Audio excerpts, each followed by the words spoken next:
আসসালামু আলাইকুম। জানিয়ে দিব এই মুহূর্তে হাতে পাওয়া সর্বশেষ ভয়ঙ্কর কিছু আন্তর্জাতিক আপডেট বাংলা সংবাদ। শুরুতেই থাকছে সংবাদ শিরোনাম। শুরুতেই জানিয়ে দেব ঈদের দিন খাবার বিতরণে ইসরায়েলি বাগরা, নিহত বেড়ে 42।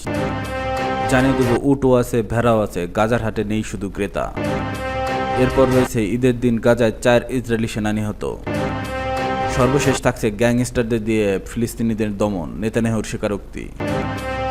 এতক্ষণ শুনছিলেন সংবাদ শিরোনাম, এবার বিস্তারিত। প্রিয় দর্শক, আপনি যদি এই চ্যানেলে নতুন হয়ে থাকেন, ভিডিওটি দেখতে দেখতে চ্যানেলটি সাবস্ক্রাইব করে আমাদের সাথেই থাকুন। ঈদের দিনের খাবার বিতরণে ইসরায়েলি বাগরা, নিহত বেড়ে 42। ফিলিস্তিনের গাজায় ঈদ উল আজহার দিনে ইসরায়েলি হামলায় কমপক্ষে 42 জন নিহত হয়েছেন। গাজার চিকিৎসা সূত্র আল জাজিরাকে এ তথ্য জানিয়েছে। এদিকে ফিলিস্তিনি ভূখণ্ডে সাহায্য বিতরণের দায়িত্ব থাকা মার্কিন সমর্থিত গ্রুপ ঈদের দিনে খাবার বিতরণ করতে পারেনি।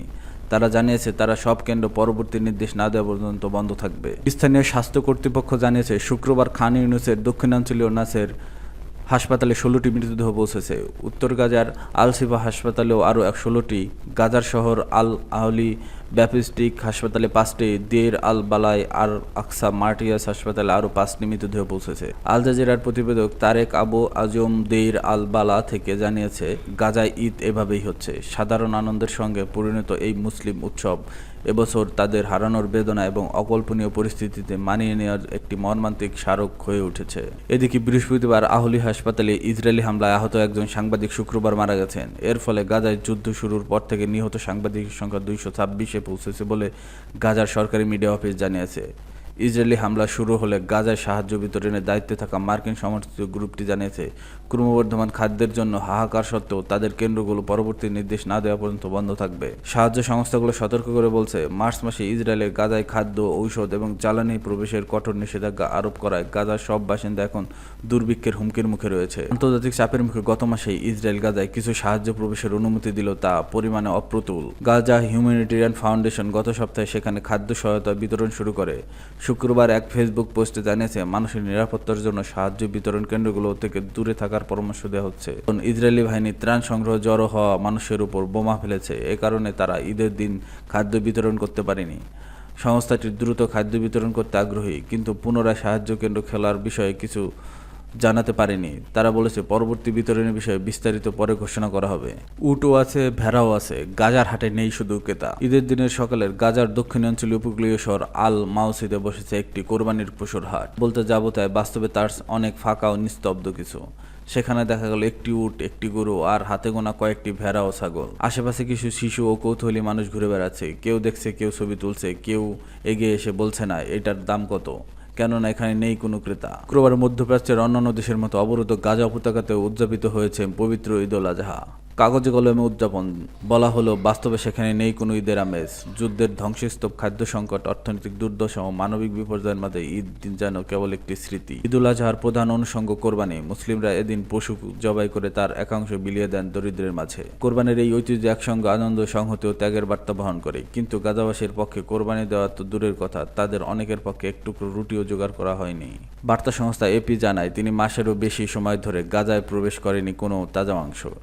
ইসরায়েলের অবরোধের কারণে বাইরে থেকে খাবার বা পশু ঢোকার সুযোগ নেই।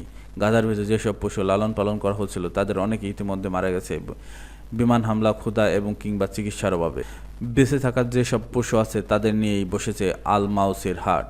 সেখানে আবদেল রহমান মাদি নামের এক মধ্যবয়স্ক বাবা এপিকে বলেন, আমরা এমনকি রুটি কেনার সামর্থ্যও নেই, কোনো মাংস, কোনো সবজি কেনারও সামর্থ্য নেই। দূরের খান ইউনুস শহরের কিছু দোকানে দেখা গেল খেলনা আর পুরনো কাপড়। কিছু অভিভাবক ঈদের দিনে সন্তানদের মুখে একটুখানি হাসি ফোটাতে দরদাম করছেন, কিন্তু বেশিরভাগই দাম শুনলে চলে যাচ্ছেন চুপচাপ।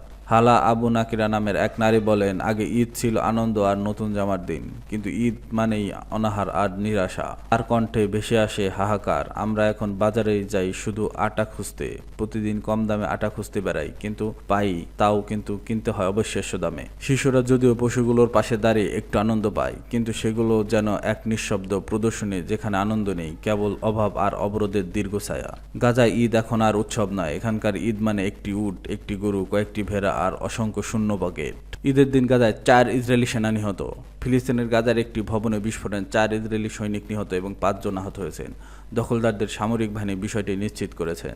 ইসরায়েলের প্রতিরক্ষা বাহিনী বরাতে তার টাইমস অফ ইসরায়েল প্রতিবেদনে বলা হয়, সন্ত্রাসী গোষ্ঠী হামাসের বিরুদ্ধে চলমান অভিযানের মধ্যে শুক্রবার সকালে দক্ষিণ খান ইউনিসের ওই ঘটনা ঘটে। এদিন গাজায় ঈদ উল আজহা পালিত হয়। নিহত 2 সৈনিকের নাম হলো মাগলান কমান্ডো ইউনিটের সার্জেন্ট মেজর চেন গ্রস ও স্টাফ সার্জেন্ট ইয়োব রাভার। তিনি হালম কমব্যাট ইঞ্জিনিয়ারিং ইউনিটের সদস্য। সামরিক বাহিনী জানিয়েছে অন্য 2 সৈনিকের নাম পরে প্রকাশ করা হবে। আইডিএফের প্রাথমিক তদন্ত অনুসারে সৈনিকরা সম্ভাব্য সন্ত্রাসী অবকাঠামো যেমন সুড়ঙ্গ খুঁজতে ভবনটিতে প্রবেশ করেছিল।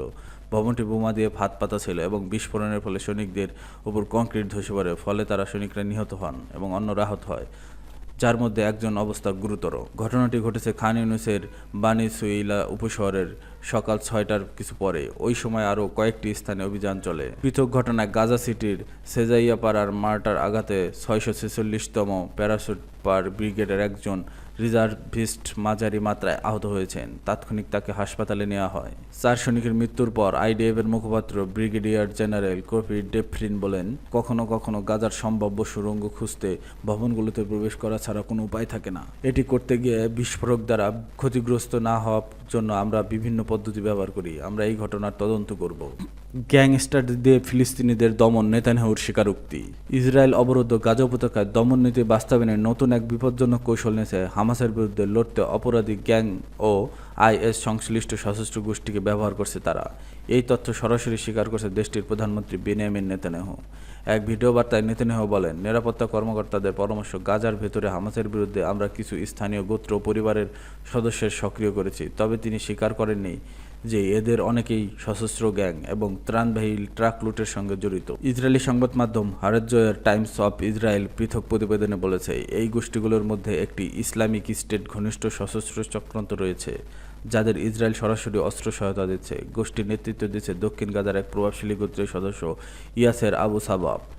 টাইমস অফ ইসরায়েলের সামরিক সূত্র জানিয়েছে, এই গ্যাংকে ইসরায়েল যেসব অস্ত্র সরবরাহ করছে তার মধ্যে হামাসের কাছে থেকে জব্দ করা অস্ত্রও রয়েছে। গোষ্ঠীটি বর্তমানে রাফা অঞ্চলের ইসরায়েলি বাহিনীর নিয়ন্ত্রণাধীন এলাকায় সক্রিয় রয়েছে। হামাস সম্প্রতি একটি ভিডিও প্রকাশ করেছে যেখানে দেখা যায় এই গ্যাং সদস্যদের লক্ষ্য করে হামলা চালাচ্ছে তারা। বিষয়টি সামনে আসতেই সমালোচনার মুখে পড়ছে নেতানিয়াহুর প্রশাসন। সাবেক ইসরায়েলি প্রতিরক্ষামন্ত্রী ও বিরোধী দলীয় নেতা অ্যাভিগডর লিবারম্যান বলেন, যেভাবে একসময় পিএলএ-কে ঠেকাতে হামাসকে অর্থায়ন করেছিল ইসরায়েল, এখন ঠিক একইভাবে হামাসকে মোকাবেলা আরেকটি সশস্ত্র বাহিনী তৈরি করছে নেতানিয়াহুর সরকার। নেতানিয়াহুর এই স্বীকারোক্তির দিনেই ইসরায়েলি বাহিনীর বিমান হামলায় আরও অন্তত 70 জন ফিলিস্তিনি নিহত হয়েছেন। মানবাধিকার সংস্থাগুলো বলেছে, এই নতুন কৌশল শুধু সংঘাতই বাড়াবে, শান্তি নয়।